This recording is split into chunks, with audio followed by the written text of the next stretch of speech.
چلیے اب اتنی باتوں کو آگے لے کر چلیے تاکہ تھوڑا سا آپ کا ذہن کلیئر ہوا ہے تو اس کی اگلی چیز آپ کو کیا سمجھ آئے گی کہ اللہ تعالیٰ نے سورۃ مائدہ کے شروع میں ہی جو بات کی ہے وہ کیسے ہے. میں تھوڑی سی سورت شروع کر کے آپ کو پھر ایک اور ہلکا سا کانسیپٹ کلیئر کرنے کی کوشش کرتی ہوں. بسم اللہ الرحمن الرحیم. سورۃ مائدہ ترتیب کے اعتبار سے 5ویں نمبر کی سورہ ہے اور اس بارے میں اس کی 82 آیات ہم پڑھیں گے، یعنی اب اینڈ تک سورۃ مائدہ ہی چلے گی. مائدہ کہتے ہیں دسترخوان کو، ٹیبل کلاتھ کہہ لیجئے چلیے. اور اصل میں اللہ تعالیٰ نے 2 قسم کے رزق اتارے ہیں دنیا میں. ایک ہمارا فوڈ فار باڈی، وہ زمین کا ہے دسترخوان.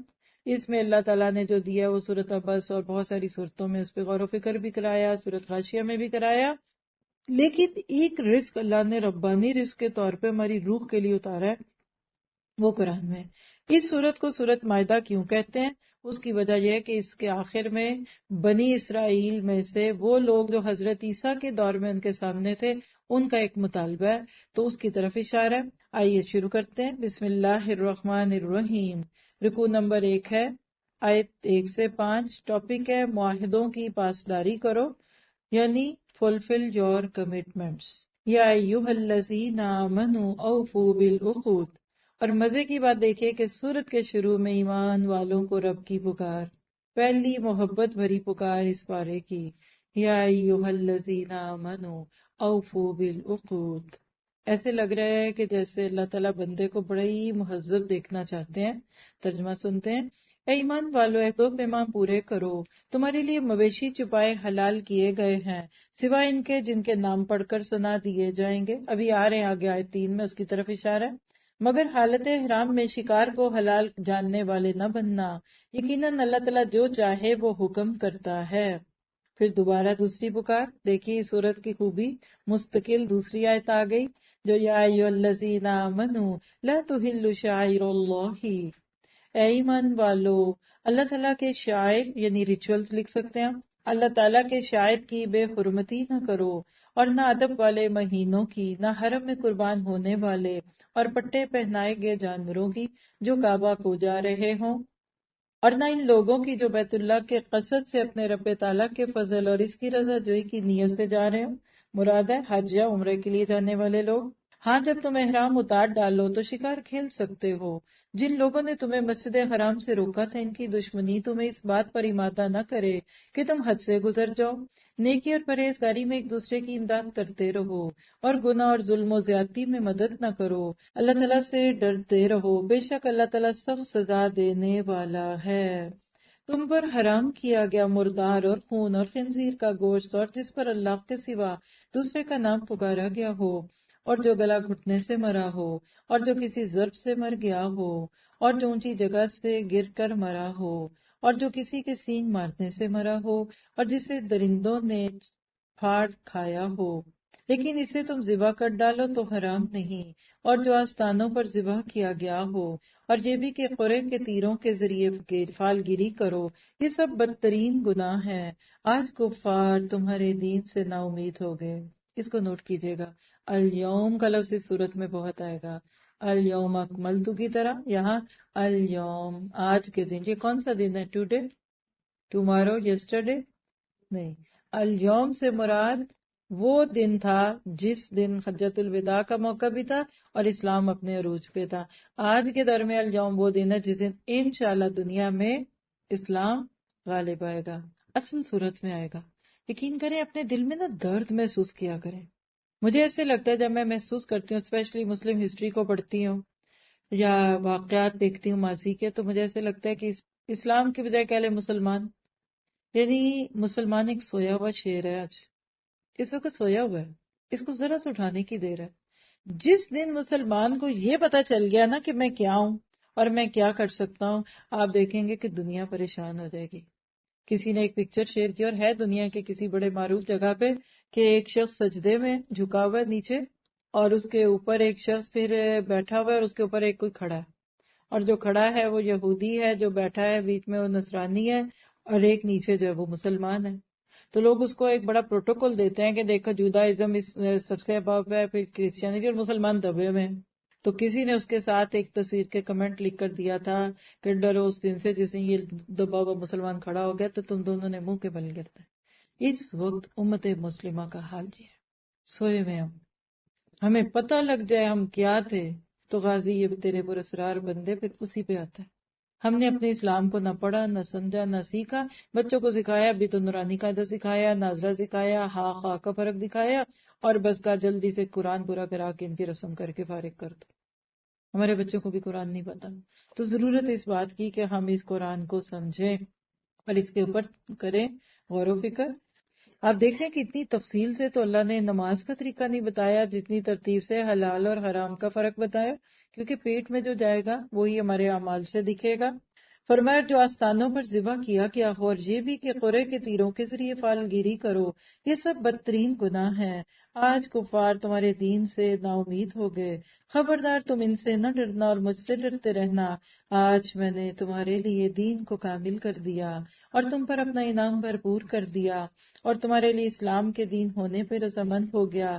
بس جو شخص شدت کی بھوک میں بے قرار ہو جائے بشرطے کہ کسی گناہ کی طرف اس کا میلان نہ ہو تو یقیناً اللہ تعالیٰ معاف کرنے والا اور بہت بڑا مہربان ہے. آپ سے دریافت کرتے ہیں کہ ان کے لیے کیا کچھ حلال ہے. آپ کہہ دیجئے کہ تمام پاک چیزیں تمہارے لیے حلال کی گئی ہیں اور جن کا شکار کھیلنے والے جانور اور جن شکار کھیلنے والے جانوروں کو تم نے سدھا رکھا ہے یعنی ٹیم کیا ہوا ہے، یعنی جنہیں تم تھوڑا بہت وہ سکھاتے ہو جس کی تعلیم اللہ تعالیٰ نے تمہیں دے رکھی ہے، بس اس شکار کو وہ تمہارے لیے پکڑ کر روک رکھیں تو اس سے کھا لو اور اس پر اللہ تعالیٰ کا ذکر کر لیا کرو اور اللہ تعالیٰ سے ڈرتے رہو.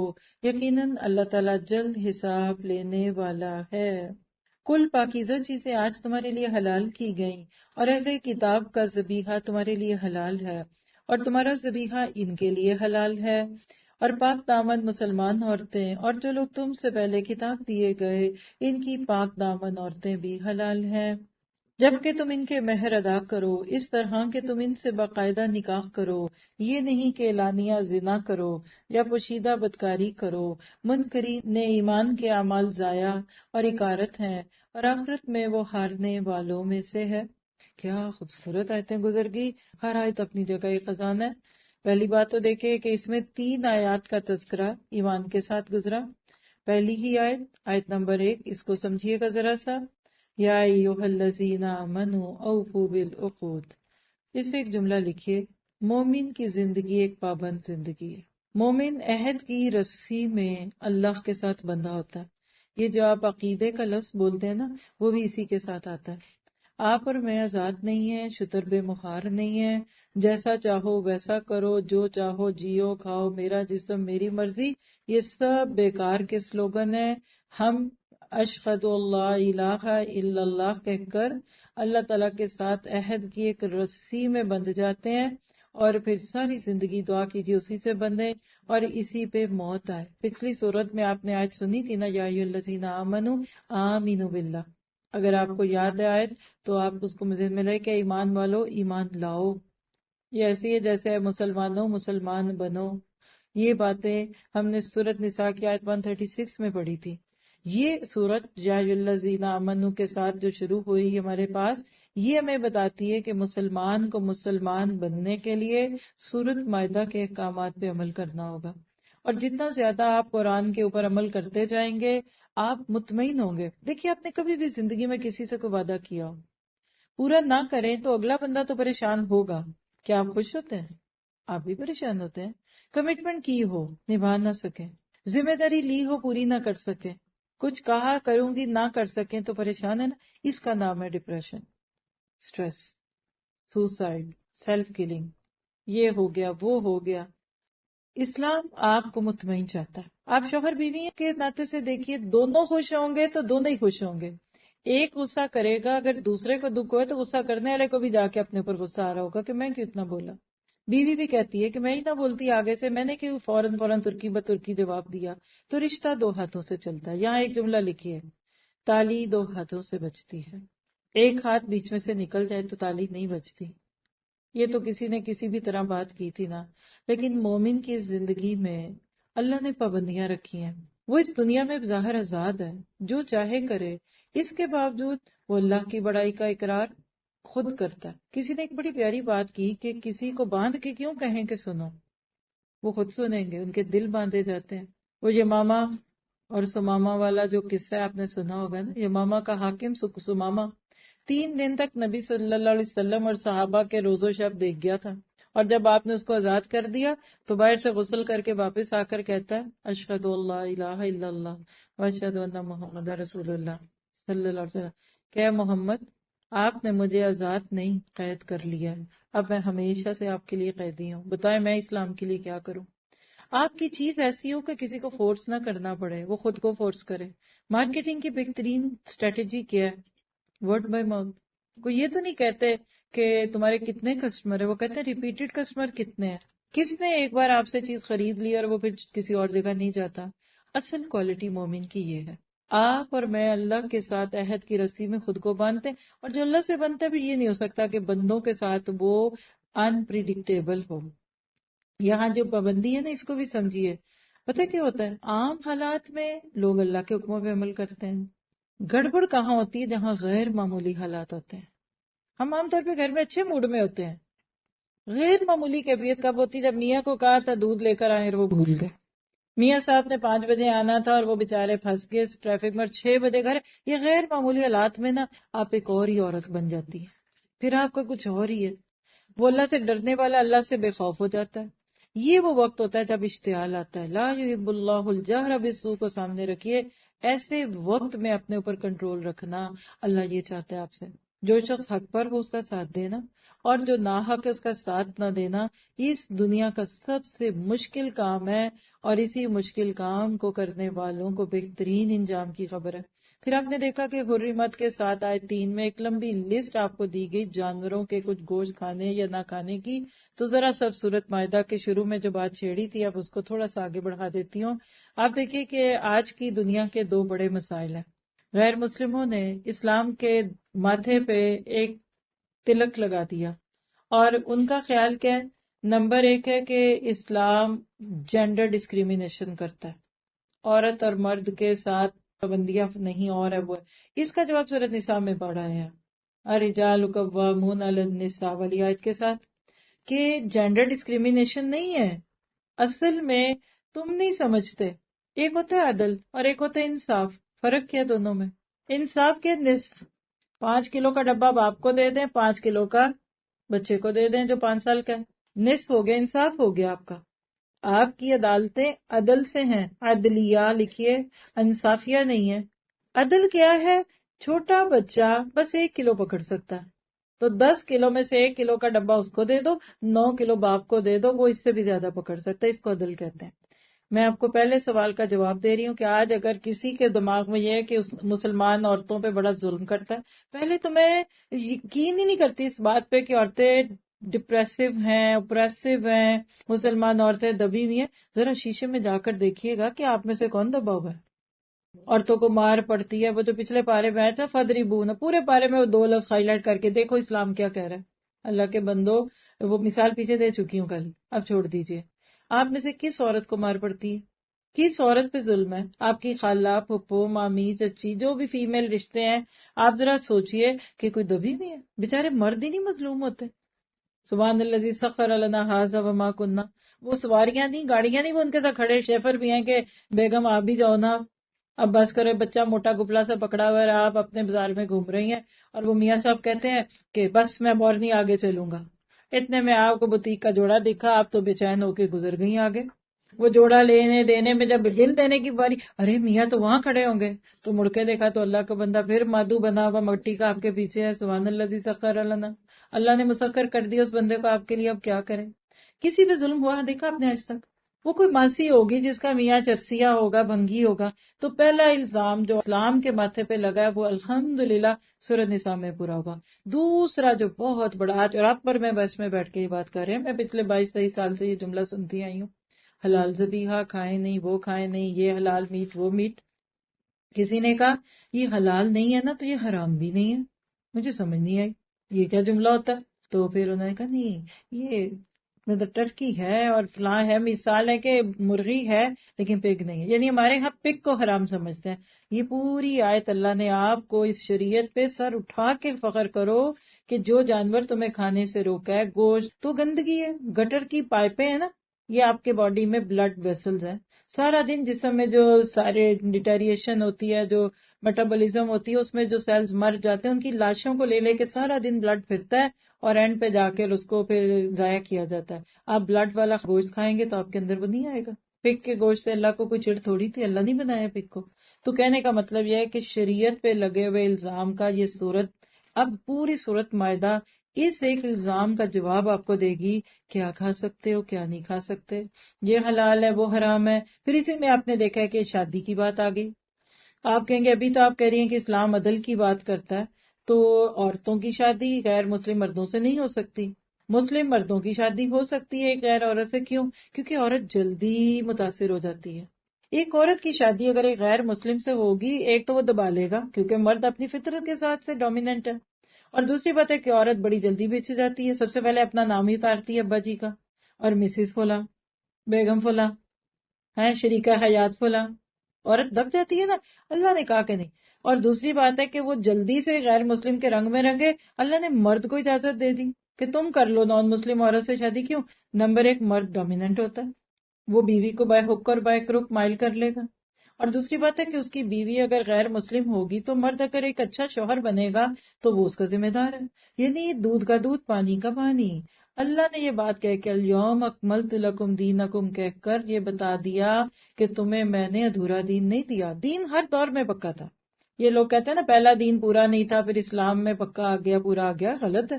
ادھوری چیز دے کر استاد اگر ٹیسٹ پورے میں سے لے لے، پڑھائے آدھا ٹیسٹ دے تو اچھا تو نہیں ہوگا. اللہ کسی کو ادھوری ہدایت دے کر بعد میں کہ کیا پورا عمل کرو تو یہ ممکن نہیں.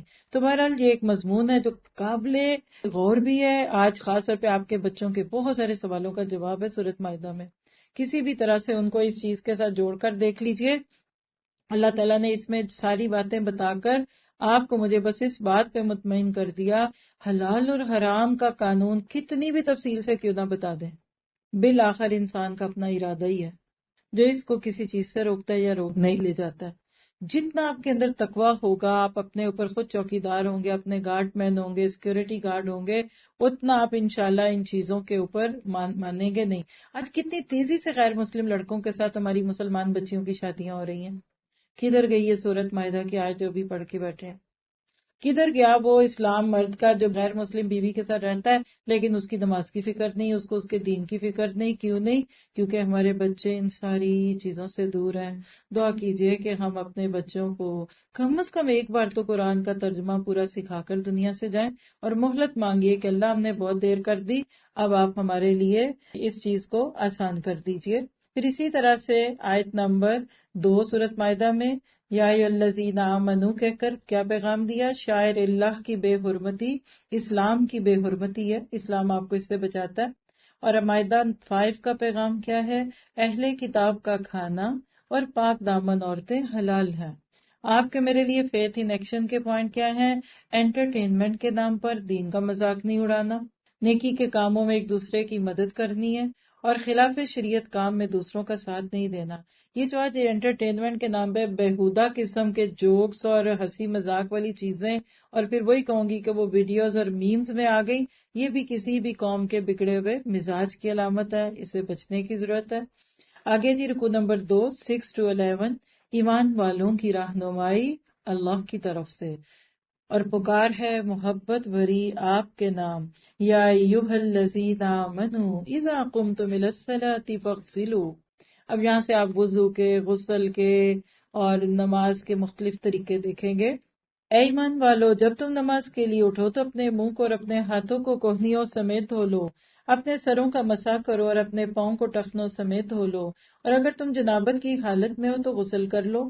اگر تم بیمار ہو یا سفر کی حالت میں ہو، یا تم میں سے کوئی حاجت ضروری سے فارغ ہو کر آیا ہو، یعنی واش روم یوز کیا ہو، یا تم عورتوں سے ملے ہو، کنایا ہے شوہر بیوی کے تعلق کی طرف، اور تمہیں پانی نہ ملے تو پاک مٹی سے تیمم کر لو، اسے اپنے چہروں پر اور ہاتھوں پر مل لو، اور اللہ تعالیٰ تم پر کسی قسم کی تنگی ڈالنا نہیں چاہتا، بلکہ اس کا ارادہ تمہیں پاک کرنے کا ہے اور تمہیں اپنی بھرپور نعمت دینے کا ہے تاکہ تم شکر ادا کرتے رہو۔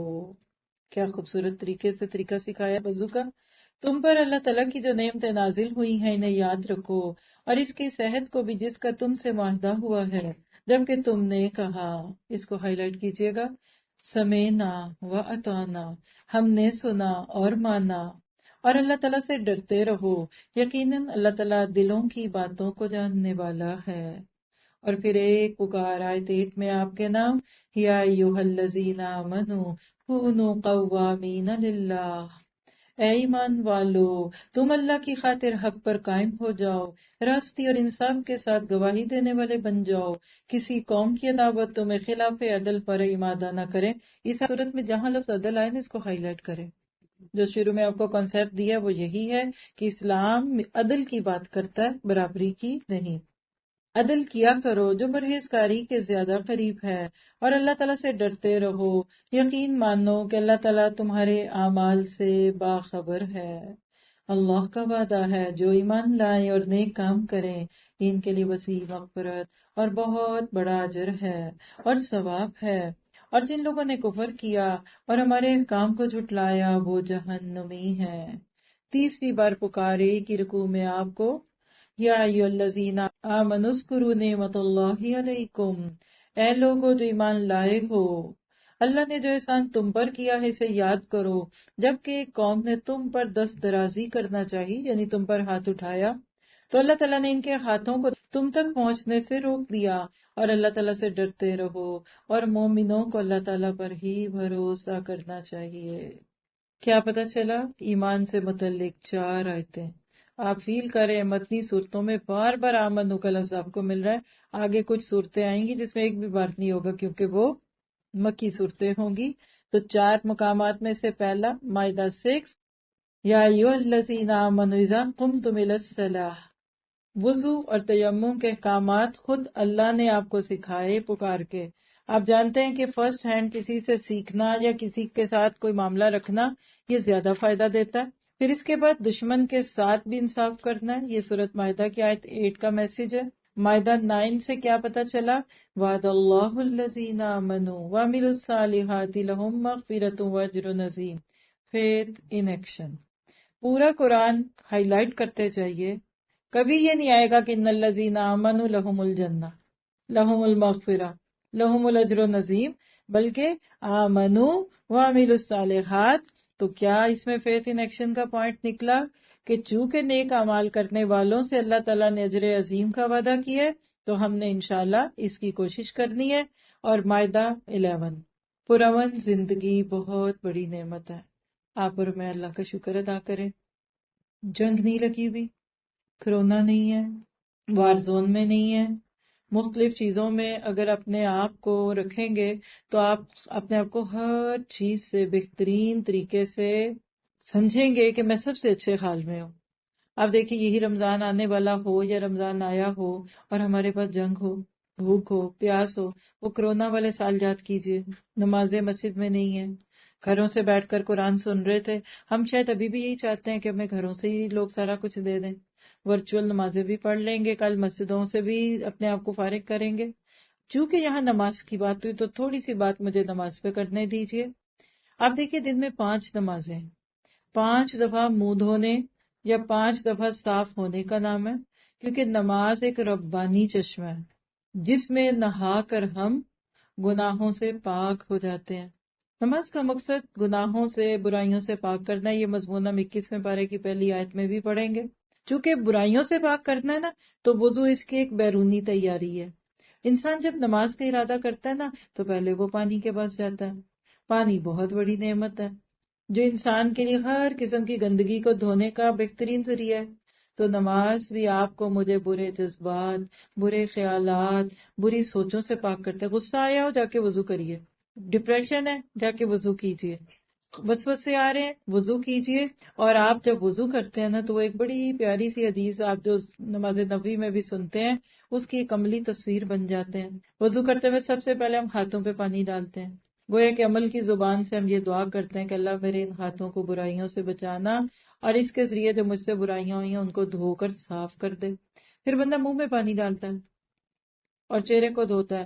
آپ کہہ لیں کہ زبان حال سے وہ کہہ رہے ہوتے ہیں کہ خدایا میں نے اپنے منہ میں سے جو غلط باتیں نکالی ہوں، وہی لا یحب اللہ الجاہرہ کا ٹاپک سمجھیے، یا میں نے اپنے منہ میں کوئی غلط لقمہ ڈال دیا، کوئی حرام کا لقمہ ڈال دیا، یا بھی جس کا ذکر آئے 3 میں ہوا، کوئی ایسے غیر ذبیحہ کھا لیا، کوئی زبان سے کسی کو تانا دے دیا، اور اللہ میں نے آنکھوں سے جو بری چیز دیکھ لی ان سب کو مجھ سے دور کر دے. پھر اس کے بعد انسان ہاتھوں سے سر کے اوپر مسح کرتا ہے، گویا کہ وہ اپنے وجود سے یہ ثابت کر رہا ہوتا ہے کہ اللہ میرے ذہن نے، میرے دماغ نے جو بری باتیں سوچی، غلط پلانز کیے، اس کے اثرات بھی میرے سے دھو دے، میرے دل دماغ کو کھلا کر دے. اور پھر آخر میں ہوتے ہوتے بندہ جب پاؤں دھونے پہ آتا ہے نا، تو اپنا یہ عمل اللہ کے سامنے ایک عرضی کے طور پر، ایک اپلیکیشن کے طور پہ پیش کرتا ہے کہ اللہ میرے پاؤں سے برائی کی گرد کو دھو دے اور اس کو ایسا بنا دے کہ سچائی اور انصاف کے سوا میں کسی اور رستے پہ نہ چلوں. آپ کہہ سکتے ہیں کہ پورا وضو انسان کے لیے دعا کی ایک عملی صورت ہے کہ اللہ تو مجھے غلطیوں سے پلٹنے والا بنا اور مجھ کو برائیوں سے پاک رہ دے. عام حالات میں وضو کر لیا، احساس شروع ہو گیا. اب جو بات تھی تیمم کی، جنابت کی حالت ایک غیر معمولی حالت ہے، پورا جسم دھونا ہوتا ہے. آپ کہہ سکتے ہیں کہ وضو اگر چھوٹا غسل ہے تو غسل بڑا وضو ہے، دونوں ایک ہی چیز کی دو مختلف کیفیات ہیں. اللہ نے مجبوریوں کے وقت بندوں کو مشکل میں نہیں ڈالا، یہ اس شریعت کا حصہ ہے عدل والا. وہ جملہ آج آپ زبان سے نکالتے ہوئے یہاں سے اٹھیں گے کہ اسلام کی شریعت، اسلام کی سزائیں، اسلام کے احکامات عدل بیسڈ ہیں. اور نماز، وضو اور تیمم یہ اسی کا. یہ نہیں کہا کہ مر رہے ہو تو مرو لیکن تمہیں غسل ہی کرنا ہوگا. تو کیا پتا چلا کہ آپ کا میرا رب آپ سے مجھ سے کتنا پیار کرتا ہے کہ جب بندہ عہد کر لیتا ہے اس کے ساتھ ایمان کا، تو اللہ کہتا ہے تیرے سارے کاموں کا میں وارث ہوں، میں تجھے بیمار نہیں ہونے دوں گا، میں تجھے پریشان نہیں ہونے دوں گا. شرط یہ ہے کہ ہمارے دل اللہ سے جڑے ہوں. اور جب آپ والذین آمنوا اشد حبا للہ کی صورت میں اللہ تعالیٰ کے حکموں پہ چلتے ہیں، اللہ تعالیٰ آپ سے بہت ہی خوبصورت وعدے بھی کرتا ہے. اور اس کے بعد پھر آپ دیکھتے ہیں کہ جتنا زیادہ ایک بندہ اللہ تعالیٰ کے حکموں پہ چلتا ہے، اللہ تعالیٰ اس کے لیے آسانیاں فرما دیتا ہے. تو آپ کہہ سکتے ہیں کہ وضو ہو کے غسل ہو کے تیمم صرف ظاہری نہیں، شرعی طہارت کا ذریعہ بنتی ہیں. دنیا میں اللہ کی فرما برداری کرنے والوں کی ضمانت اللہ دنیا اور آخرت دونوں میں دیتا ہے. اسلام زبان سے عہد کا نام ہے اور عمل سے اطاعت اس عہد کا اظہار ہے. فیتھ ان ایکشن، عدل و انصاف کے معاملے میں جانبداری سے بچنا یعنی فیورٹزم نہیں کرنا، اللہ کی دی ہوئی رخصتوں کو جاننا اور عمل کرنا، اور اپنی تمام کوششیں کرنے کے بعد اللہ پر توکل کرنا ہے. آگے جی رکوع نمبر 3 آیت نمبر 12 to 19.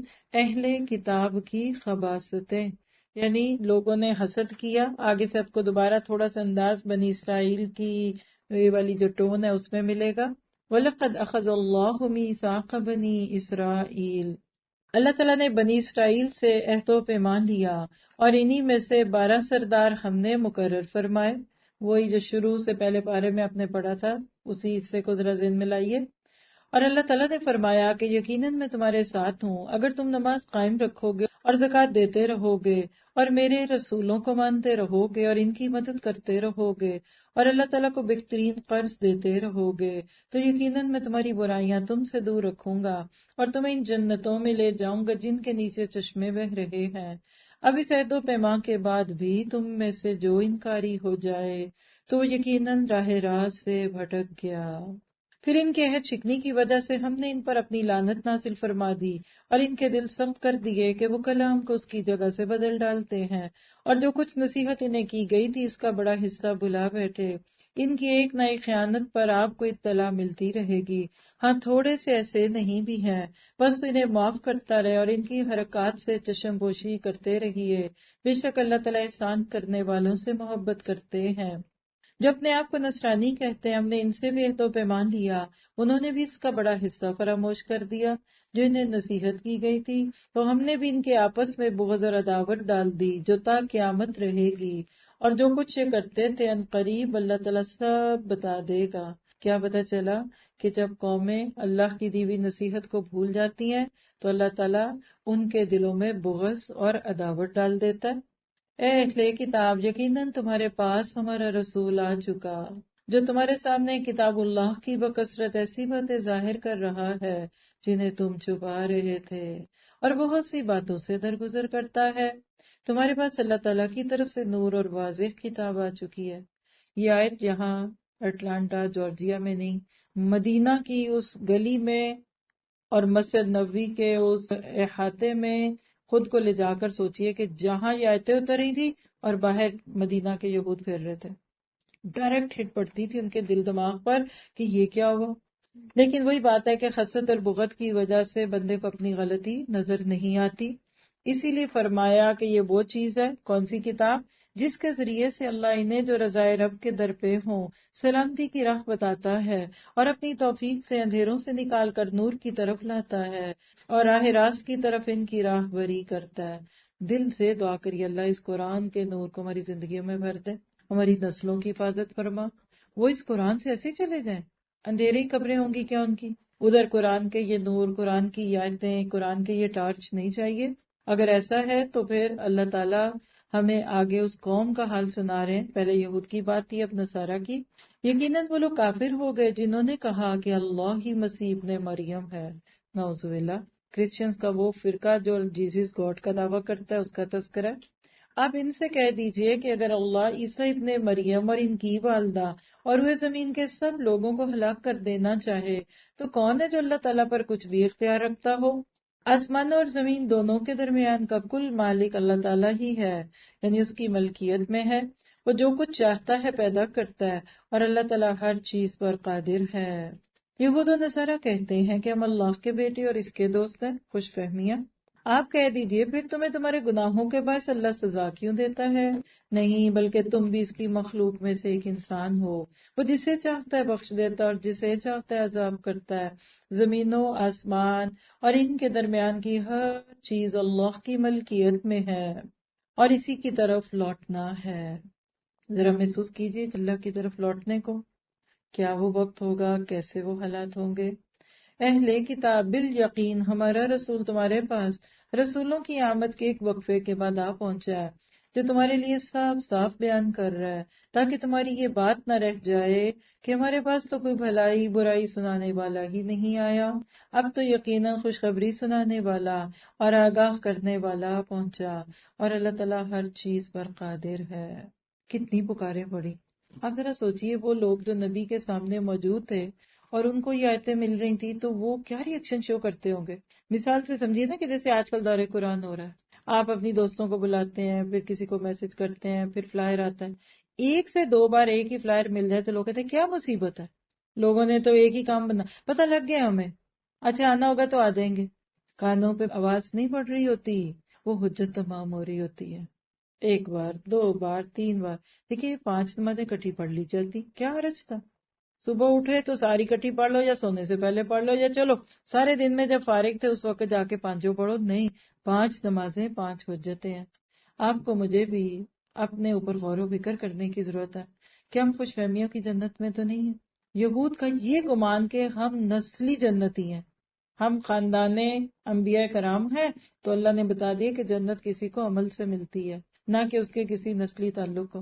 پھر آپ دیکھ رہے ہیں کہ بار بار عہد کی بات ہو رہی تھی نا، تو 1-2 جملے لکھ لیجئے کہ جو ہم صراط مستقیم کی بات کرتے ہیں نا، وہ اصل میں وہ بنیادی علم کی باتیں جو دین میں ہیں، توحید اور اس کے سارے معاملات، وہ ہے جنت۔ وہ رستوں پہ چلتے جائیں گے جنت میں پہنچ جائیں گے۔ آج آپ کو مجھے عقائد سیکھنے، الحمدللہ سیکھ کے اس کے بعد عبادات پہ جائیں گے، عبادت کے بعد معاملات بہتر کریں گے اور ساری زندگی اخلاق اچھا کریں گے۔ یہی ہے اسلام A to Z۔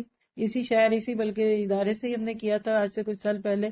بالکل اسی طرح اللہ یہ چاہتا ہے سیدھے چلتے جاؤ، چلتے جاؤ، چلتے جاؤ، بات ختم ہو جائے گی۔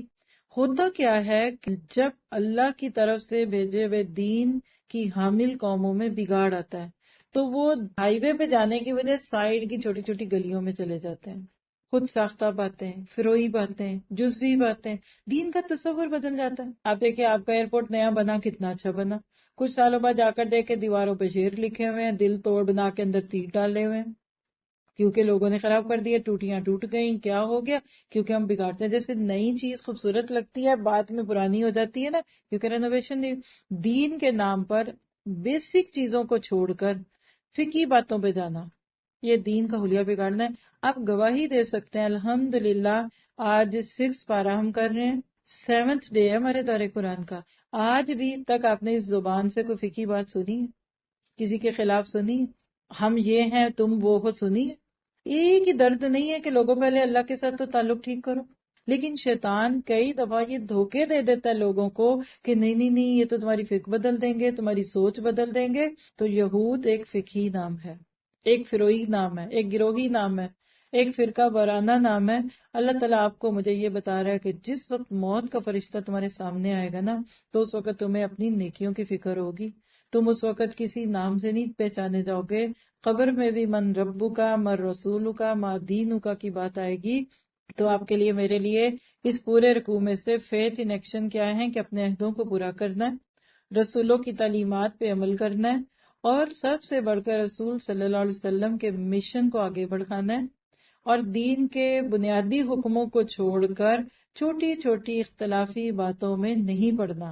کیونکہ ہر بندہ ہی اپنے آپ کو جب حق پہ کہے گا تو پھر اس کے اوپر کسی کو کوئی کچھ نہیں کہہ سکتا، ہر ایک کو اپنا ہی اچھا لگے گا. اور میں یہ سوچ رہی تھی کہ مدینہ کے لوگوں کو، تھوڑے سے لوگ تھے، اللہ بار بار یہ دعوتیں دے رہے ہیں.